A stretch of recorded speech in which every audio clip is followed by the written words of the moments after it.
Dr. Vanita Rattan, and this channel is dedicated to skincare for skin of color. So today's video is about chapped lips in winter. And I was actually, the reason I'm doing this video is I was shopping in Bicester a few weeks ago before lockdown, and I had my mask on and I was walking around and somebody recognized me. They said, "Oh, you're Dr. V." First of all, I couldn't believe they could recognize me just from my eyes because I don't have very distinctive eyes.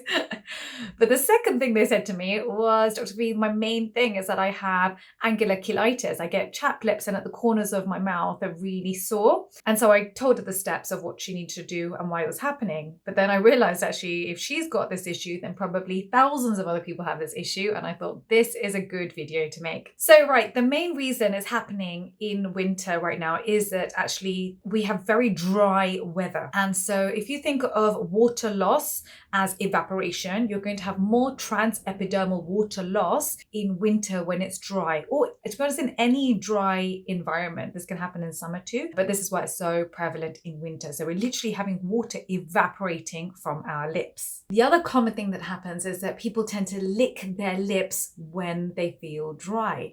But the problem by doing that is actually you're drying your lips out much faster. You get this immediate instant relief because you feel like you've wet your lips and you've hydrated them. But actually what you've done is you've now put amylase, the enzyme amylase, on your lips, which breaks down carbohydrates and actually breaks down skin and causes almost like a secondary infection to take place in the corners. So actually it dries your lips out much faster and it causes additional issues. So no matter what you do, you have to stop licking your lips. That's the number one culprit of why you get into this vicious cycle so fast, and then it becomes very hard to get out of it. Really, with dry lips, it is prevention. Prevention is your absolute best bet. The other reason people are experiencing dry lips is because of vitamin A. So Roaccutane, for example, I'm going to do a video today on Roaccutane, but this dries your lips out, it dries your skin out, it dries your eyes out, etc. But also just generally applying vitamin A to the skin, which can come in contact with the lips,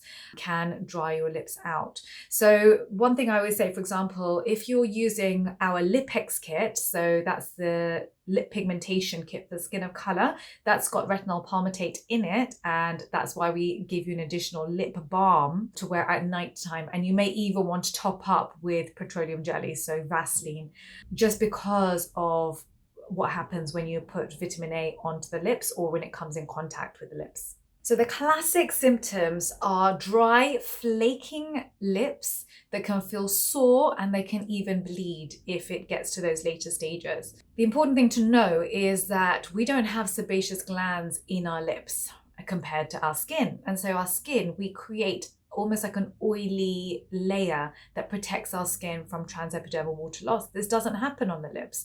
So we don't have that extra barrier that blocks water from evaporating from our lips. And that is why barrier treatment is the absolute best thing when it comes to lips. And I'll go through this step by step in a second. So the step-by-step routine, first of all, we need to prevent transepidermal water loss. Now, 99% of lip balms out there have fragrance in them. So my daughter Sienna, she tends to get quite dry lips in the winter. She also gets dry hands, especially because of the alcohol sanitizer. So I've given her her own skincare routine, but when she goes to school, she always has her cream for her hands, but she also takes her petroleum jelly Vaseline, the original one, with her to school. And I've told her, you know, when you lick your lips, you get into a vicious cycle and it's just going to dry out faster and be more painful. You have to keep reapplying your lip balm. And I remember telling one of my friends, and she said, "You gave your daughter a skincare routine? She has skincare products?"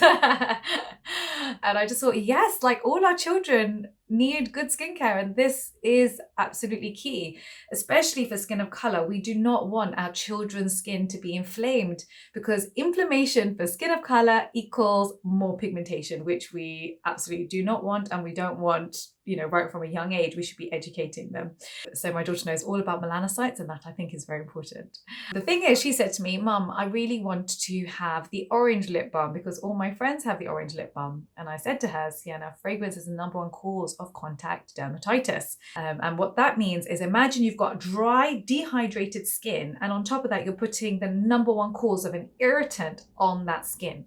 You're going to dry the skin out further, you're going to irritate your skin further, and you're certainly not going to have the healing properties that you want from your lip balm. You may as well go back to licking your lips. And so I went through it. I showed her all the different types of lip balm, that are out there. Even Vaseline has ones with fragrance in them, and that's the one. So it literally is 99% of lip balms out there have fragrance in them, which is just such a mistake. And I could literally find one that didn't, and that is it's the aloe version and the original version of Vaseline. The other important one is to obviously avoid dehydration. Now, over drinking water more than your body is going to need is not going to help you. You're just going to urinate it out. But dehydration is going to dry your lips. So you do want to be drinking enough water. So that's obviously important. The other thing that will help you is having a humidifier at nighttime. And that will help you not just for the skin on your lips, but also for the rest of your body, your face, body, etc. Because don't forget, during winter, not only is it dehydrating outside, inside we have central heating, which also evaporates water from our skin. And so when you have your central heating on, it's a good idea to have your humidifier on too, so that you are almost trying to balance out your water loss.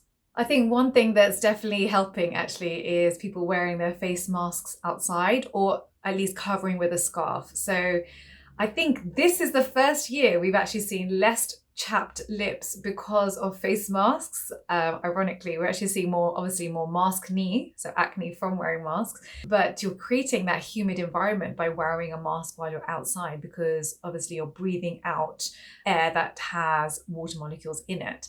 So that's actually helping you. So I do recommend that. Also, you just don't want cold, windy air whipping your lips and causing more trauma to your lips.